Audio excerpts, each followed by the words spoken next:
all present for a quorum. Mr. Hoffman and myself are virtual. We're going to dispense with the two withdrawals. So the first withdrawal, Ms. Roskin, I believe she's on. Yes. RPC 35003840. Mr. Warren asked to withdraw this case on the 15th, or on the 5th rather. I assume there's no objection from the county. No, ma'am, there is not. Okay. All right. So I'll move to accept the withdrawal. Do I have a second? Okay, Mr. Mendez, all in favor? Aye. Opposed. Okay, that's unanimous. And moving to RPC 1403808, Mr. Bynes for the county. That property is at 901 North Nelson. On the 4th, Ms. Ross asked to withdraw. I assume no withdrawal or no objection from the county. No, ma'am, no objections. Okay, thank you. I will move to accept the withdrawal. Do I have a second? Mr. Mendez again. Motion and a second. All in favor? Aye. Okay, it's unanimous. That is accepted as well. Okay, thank you both. So that way you don't have to stay for the whole hearing. So then we'll go on to Mr. Peralta and Mr. Harmon. Okay, so the first case we're going to look at is RPC 1700207 at 1200 Wilson Boulevard. Mr. Harmon, you can start with your 8 minutes and tell us about this property. Yes, thank you, Madam Chairwoman, members of the board. Rob, good morning. So 1200 Wilson Boulevard, this is a 155,000 square foot office. It was built in 1964. This property has been over 63% vacant since Institute Management vacated in November of 2022. So for more than 2 years prior to the date of value, this property has sat at 63%.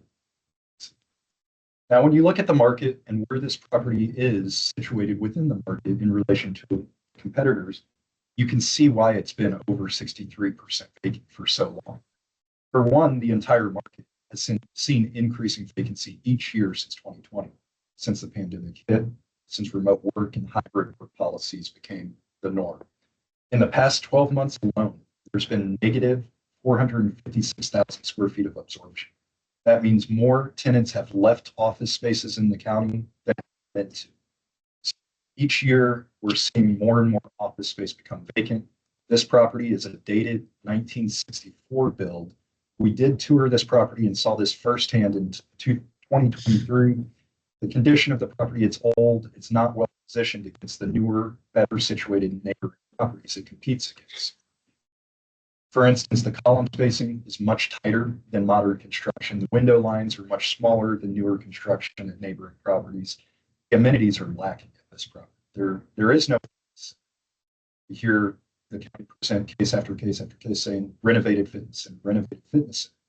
This one has no fitness. It does have one amenity. It's a quote unquote conference center. It's really unique in that it's not like any of the other conference centers that we see. Most of the time you'll see a conference center on a mid-level floor. It's built out to where tenants can have large meetings.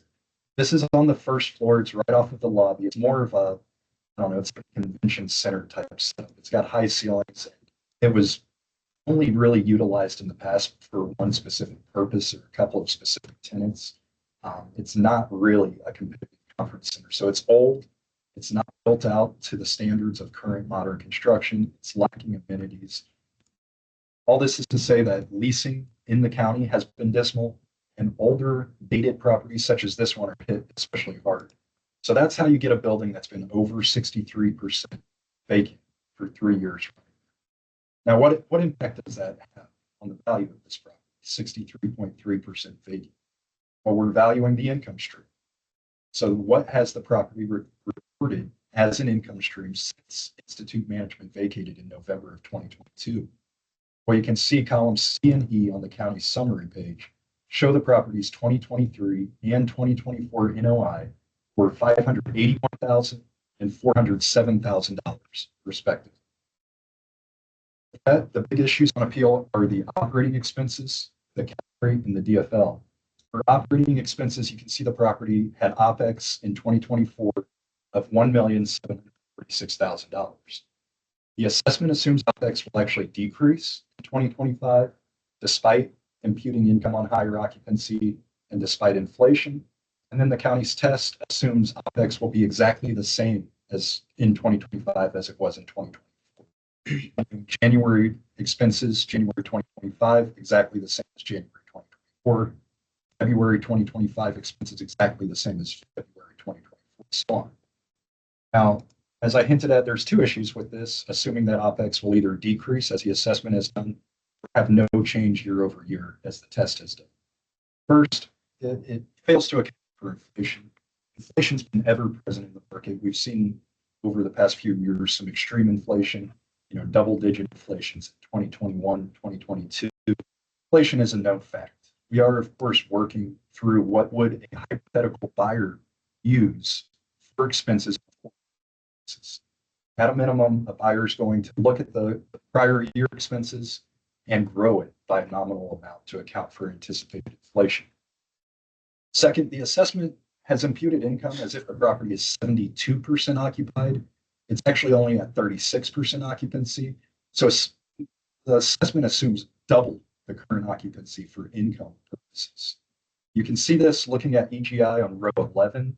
You can see the net result of that assumption of twice as much occupancy as actually exists assumes that $2.1 million more in income will be achieved at the property based on this hypothetical occupancy that, again, doesn't exist.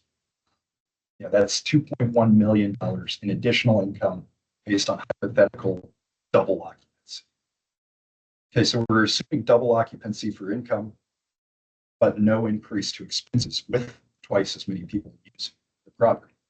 Essentially, all three of the county's values that they've provided assume occupancy will double for income purposes, twice as many people using the building, yet at the same time, cost of lights, cost of water, janitorial, repairs and maintenance will all be unchanged or even lower in all three.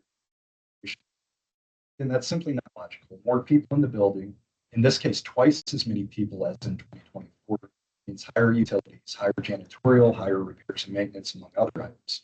Now, at yesterday's hearing, the county did mention the concept of expense stops as a reason for not considering increased OpEx and increased occupancy. However, the way expense stops work is the first year of the lease when the tenant is occupying the building. That's called the base year.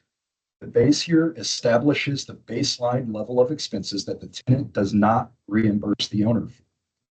The base year expenses are inclusive of the higher occupancy with that new tenancy. But again, that's just establishing the base year. The tenant does not reimburse the owner for those increased expenses.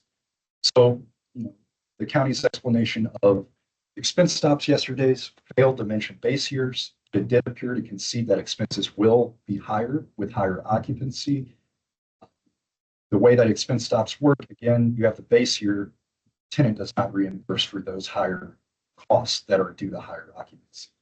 Now, this can lead to a situation we see here where pass-through income has actually been negative each of the past 2 years. This means the owner had to pay the tenant to reimburse for prior years over pass-through income.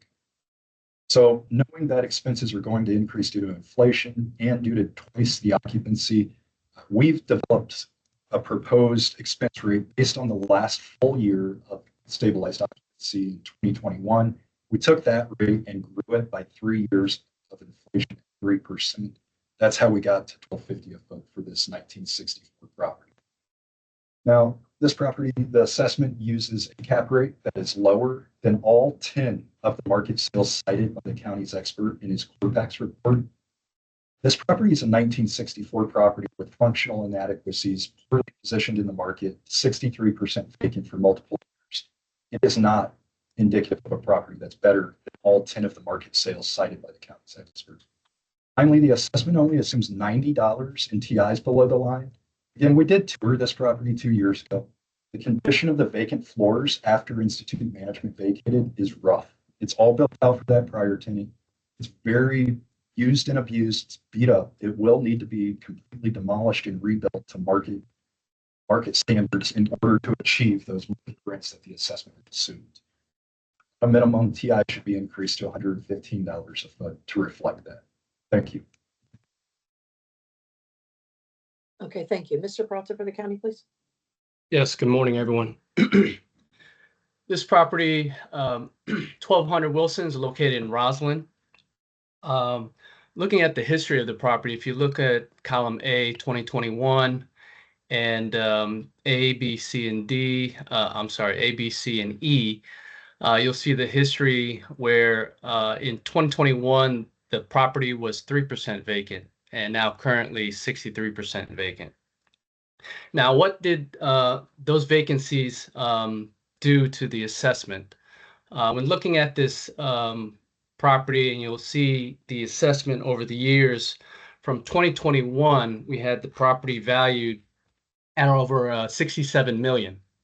Now, due to our methodology and how we view vacancy and how we adjust the guidelines accordingly, you'll see that in 2021, at a value of 67 million, at 3% vacant, the property was assessed accordingly.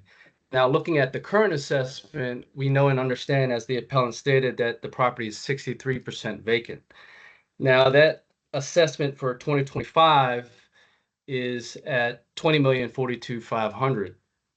That is 30% of the 2021 value for a property that's 37% occupied.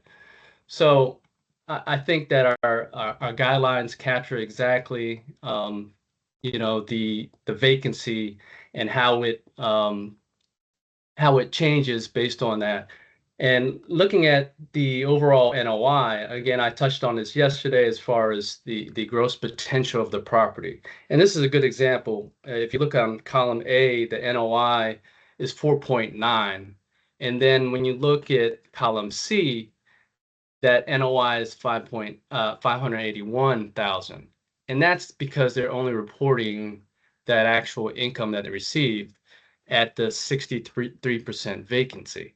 So when you look at that and compare E1, which is the potential gross income of the property, the county is actually projecting that they'll only make half of what they'll achieve when you compare that back to the property in 2021, column A.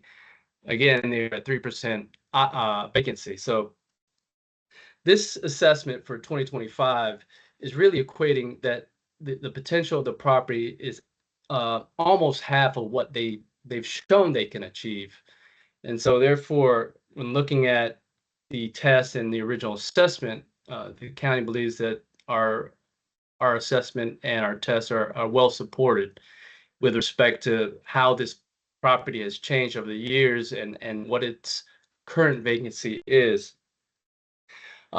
In addition to that, the original assessment overstated the vacancy of the property. Originally, we had 98,753 square feet vacant. The true vacancy that was reported is 98,124, so a difference of 629 square feet overstated as the vacancy. With respect to the remaining tenants, Department of State is the remaining tenant. I know and understand that they have high security concerns that may play a factor into who they have there in a tenancy in conjunction or in the same building with the current tenants.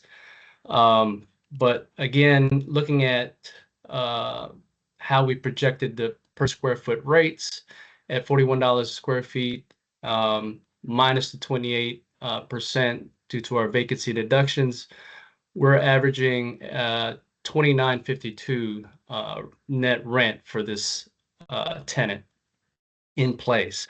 Whereas in the submarket of Roslyn, we have an average of $48.50 with the surrounding area of Roslyn as the submarket. Another point, when you're looking at the expenses, you see if you compare columns A and B, the expenses line item 18, total expenses for a property that was somewhat unchanged from 21 to 2022, where the vacancy remained the same, 4,472 square feet. That expenses actually decreased from year to year. It went from $12 to $11. So when looking at the projection of this property, the county tested at higher than average. We're at $11, actually at the average, $11.27. If you take a look at all 4 past years.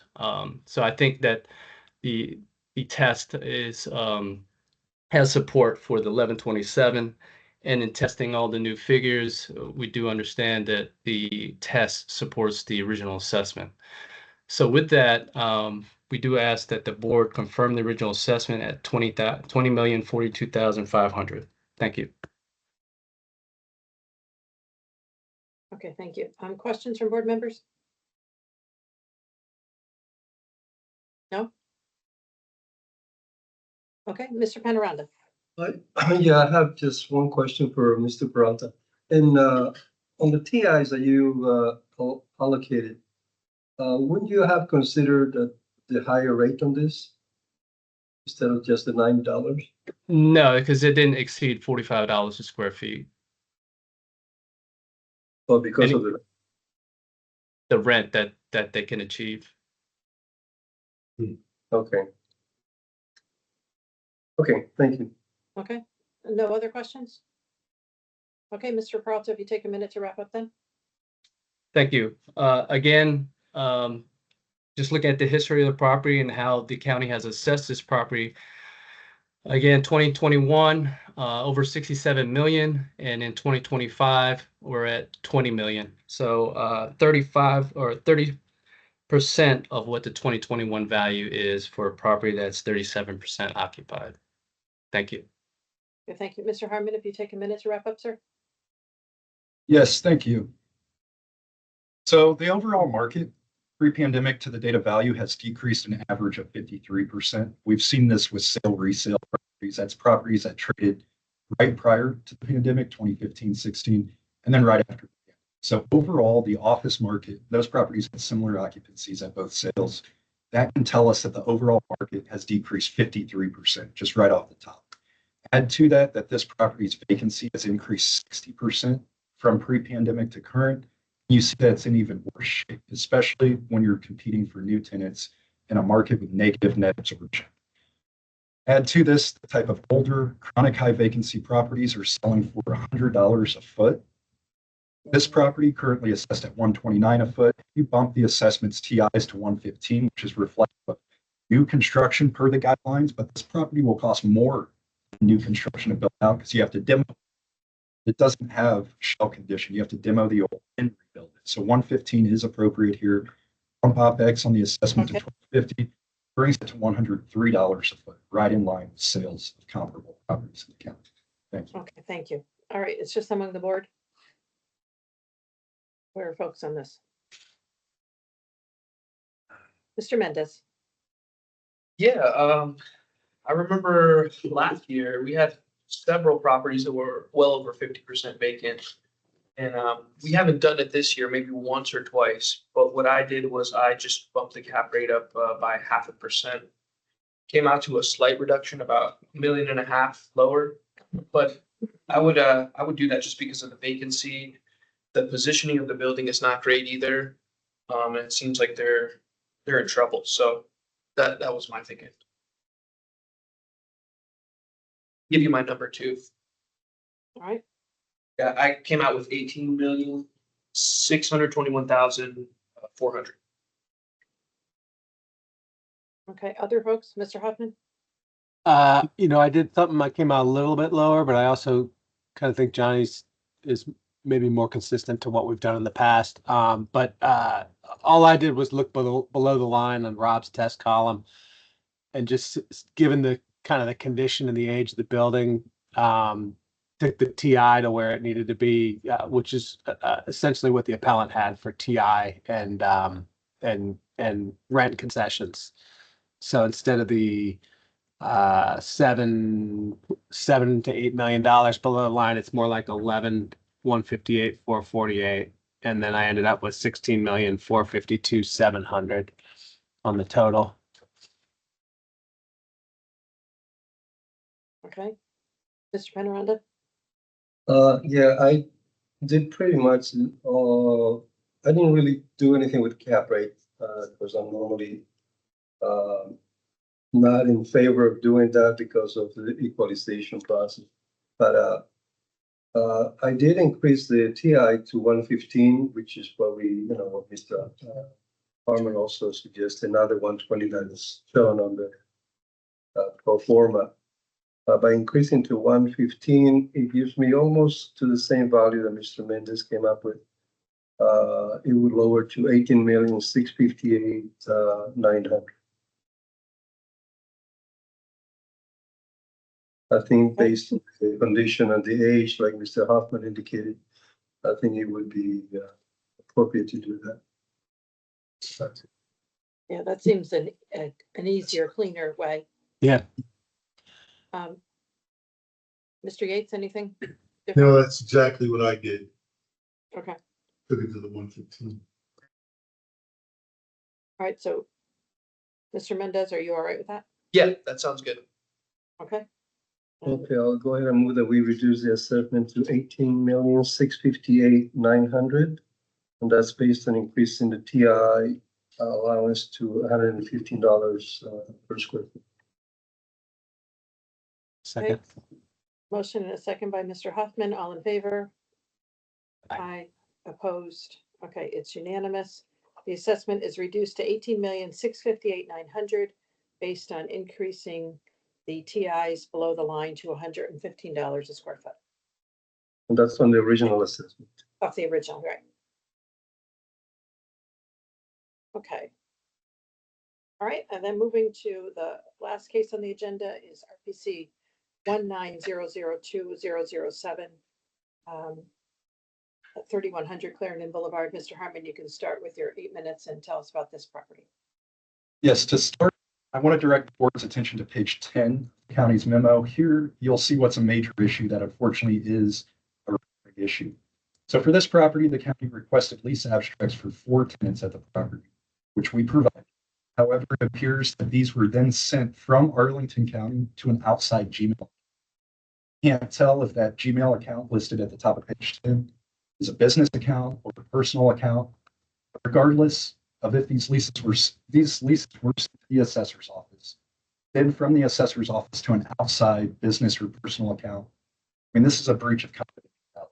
Leases, as we are all aware, are very sensitive business product for owners in the county. There are concerns repeatedly year after year of owners providing these to the county for this very reason. We see this, unfortunately, year after year. Leases get sent out. In this case, this is a first sent from the county to an outside Gmail account. I don't know if it's a business account. I don't know if it's a personal account. I don't know why it was sent there.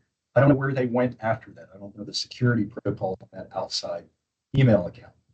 We also see year after year leases sent to other parties that are not a party to the case.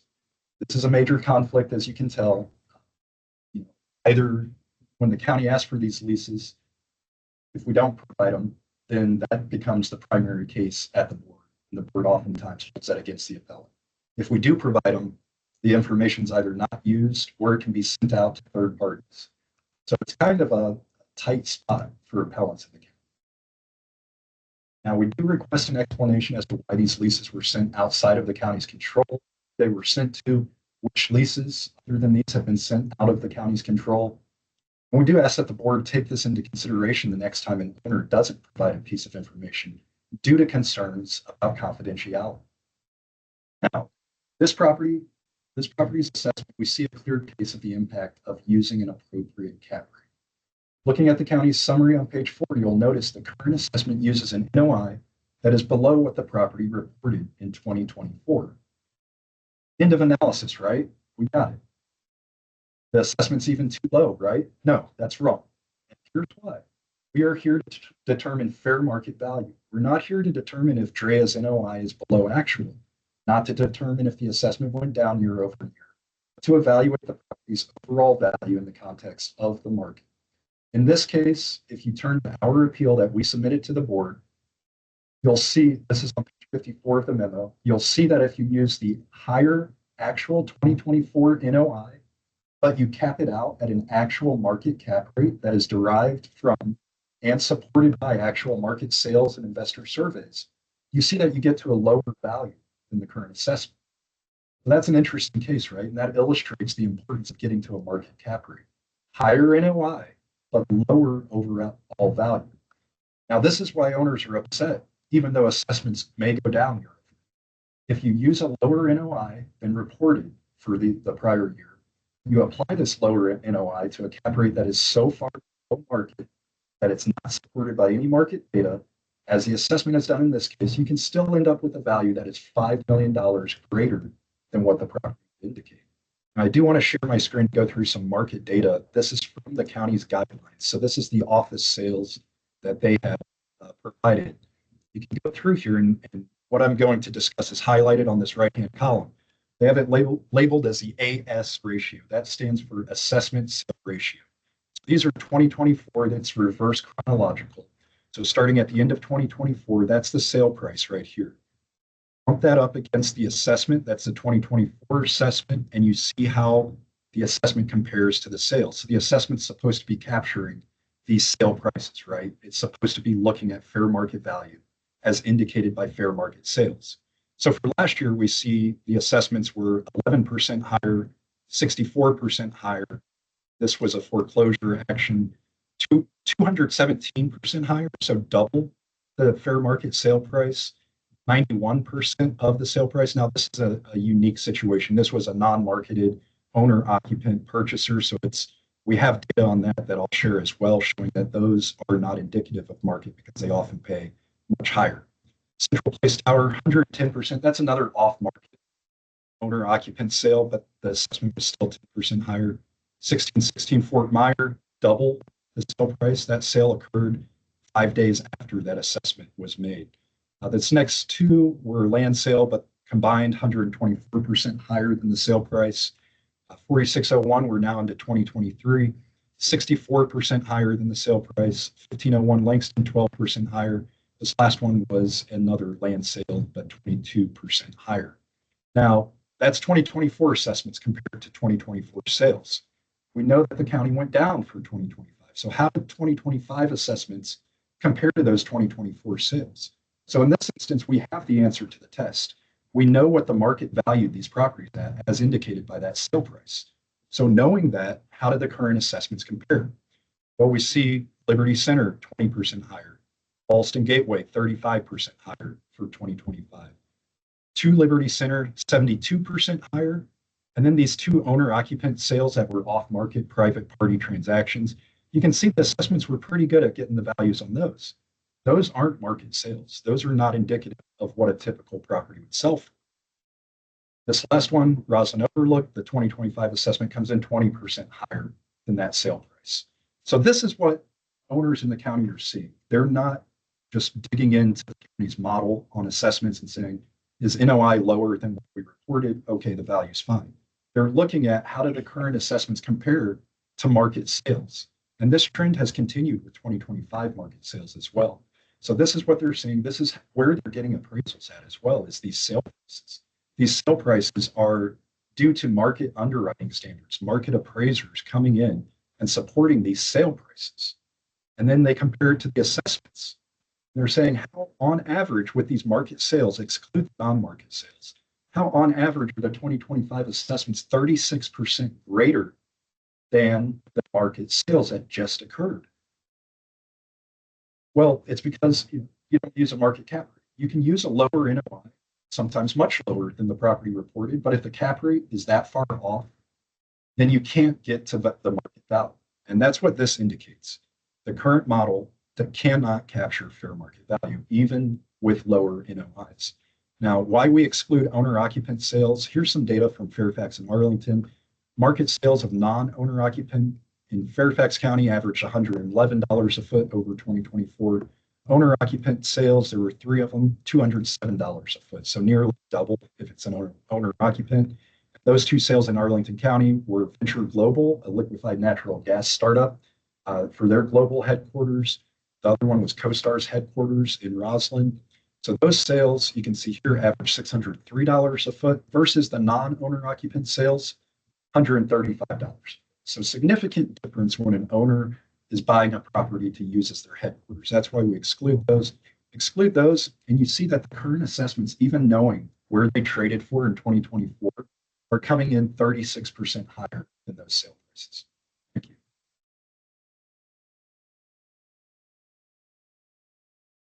Okay, thank you. Mr. Peralta for the county, please. Yes, thank you. This property, 3100 Clarendon Boulevard. Looking at the Clarendon submarket, we know that the assessment, 2025 assessment is on average of where the submarket is. Looking at the potential of the property, we know and understand that the rent roll analysis at $51.84 for the office in place and $51.37 for the retail averages in place as well. Also with that, I do see on page 10 that the leases were sent to my personal email. I do that on occasion just to, on this specific case, to work on the case when I don't have access to the county. So I believe I was on vacation trying to work on cases, which I shouldn't have. So I do apologize for that. But then also on page 10, you do see that the averages for the new leases were on average $40.42 submitted by the Mr. Harmon. And the county is using, I believe, on average for the vacant office, $33.84 after the vacancy deductions. So it's well below what the net rent would have been for those new tenants on the property. In doing so, we did increase the test from the original assessment based on the income that was submitted in the 2024 INE. As you see there in column E, the NOI figure, we have 8,191,951 compared to the original assessment at 6.5 million. And then even tests were at 7 million. We did not include the early termination fee that was shown there in columns E and E1 in our test. And we do see that the value still supported the original assessment. Looking at the appellant's pro forma, they undershot the net operating income by almost $2 to $3 million from what was originally reported. In fact, they're reporting what the subject reported in 2021 at 5 million. So we do feel that our original assessment, and the test is fully supported based on the new information that was received in 2024. And then even the information that the county did receive in 2023 INE, they reported a 7.1 million NOI, and the county's at 6.5 in the original assessment. So we do ask that the original assessment be confirmed at 77,340,800. Thank you. Okay, thank you. Questions from board members? No? Okay, any final comments, Mr. Peralta? No, that just that looking at expenses, we did overestimate the expenses higher than what was ever reported for the property. That's all. Thank you. Okay, and Mr. Harmon, if you want to take a minute to wrap up, sir. Yes, thank you. So going back to these sales that occurred last year, I want to hone in on 4075 Wilson Boulevard. This sold mid-year last year. Assessment in 2024 was 59.8. We appealed at 40.3. That property ultimately sold for 27 million. I believe the day of the hearing it was being signed. So that gives you some indication of where the county's analysis and where our analysis are coming in compared to the sale price. So we both overshot that one. We overshot it less at the hearing. The county, did their normal test where they said we underestimated this, that, and then the sale comes through and we see proof in the pudding.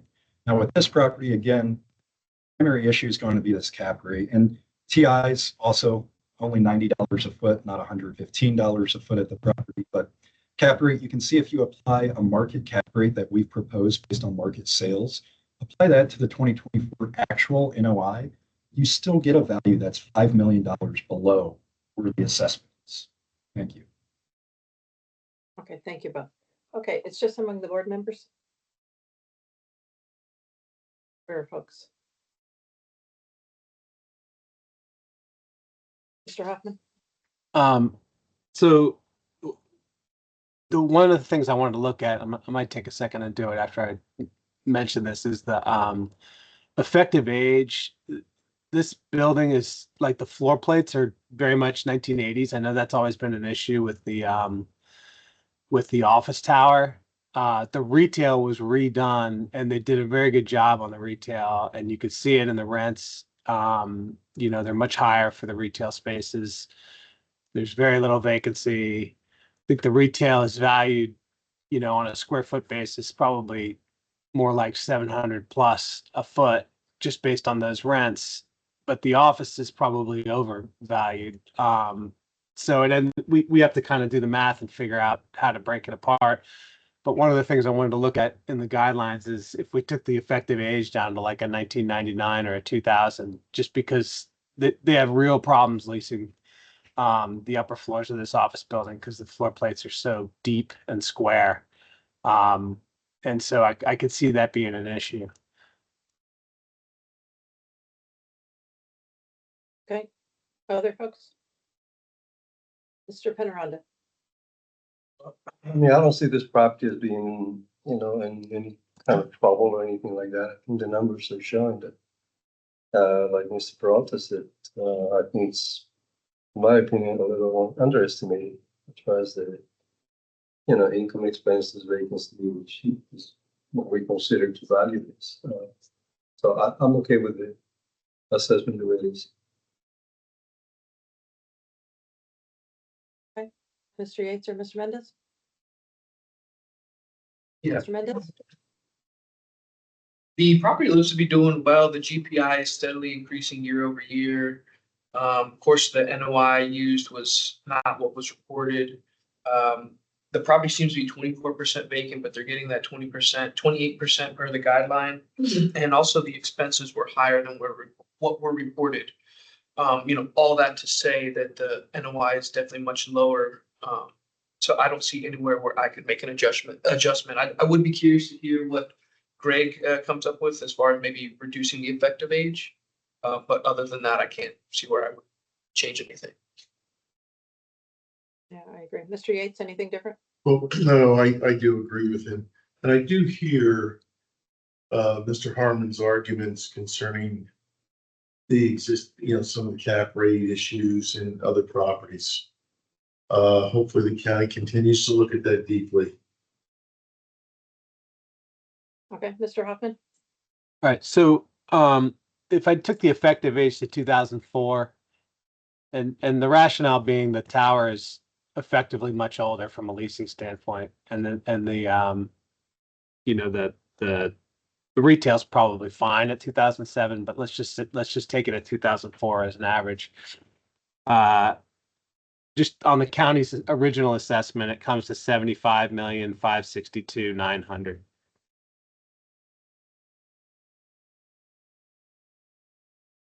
Very slight decrease. So where are folks on that? I think I'm okay with the way it is. I mean, there was nothing indicating, you know, from either side that there was anything that needed to be changed as far as that. And, you know, the assessors go there, inspect the buildings, and I think I'm okay with that. Unless something drastic, you know, comes up to us from the appellants, but I didn't hear anything from them hoping to do that. But yeah, I'm okay with the assessment the way it is. Yeah, I agree with you on that. Mr. Mendez or Mr. Yates? I'm okay with it. I just continue to hear the cap rate arguments that I do find some legitimacy in it. Yeah, I think I'm okay with the current system. Okay, all right. Would somebody like to make a motion then? I'll go ahead and move that we confirm the assessment at 77,340,800. Okay, I'll second. All in favor? Aye. Opposed? Okay, it's 4-1 without Mr. Hoffman. the county is confirmed at 77,340,800. And the only other thing I would say on this, Derek, if you can turn your camera on for 1 second. Sure. There he is. Okay, just the issue that the appellant brought up, I think it's certainly a legitimate one on the sending the information to the personal email. So if you could maybe address that and report back to the board what the actual policy is, and what's in place, that if it's not acceptable to send it to personal emails, you know, what control you've got in place to make sure that doesn't happen. Yeah, and I could speak to that now. Typically, it's not a typical scenario where we're using personal emails, but it does happen. We even have personal devices that we use within the county. The same policy holds that anything that's sent to a personal device or an email is foiable and under the same standards of any information that we obtain. But there's plenty of personal cell phones that people use. It's all under the same requirements and standards. But it's not typical for us to use a personal email. Okay. All right, thank you. So, Mr. Harmon, there's your answer on that issue. I didn't want that not to be addressed. Okay, does Yes, anybody thank else have any other business? No? All right, then we will adjourn quite early. Then adjourn here at 9:42, reconvene next Tuesday, August 19th at 9 a.m. It's a virtual meeting. We will see everybody then. Thank you. Thank you. Thank you.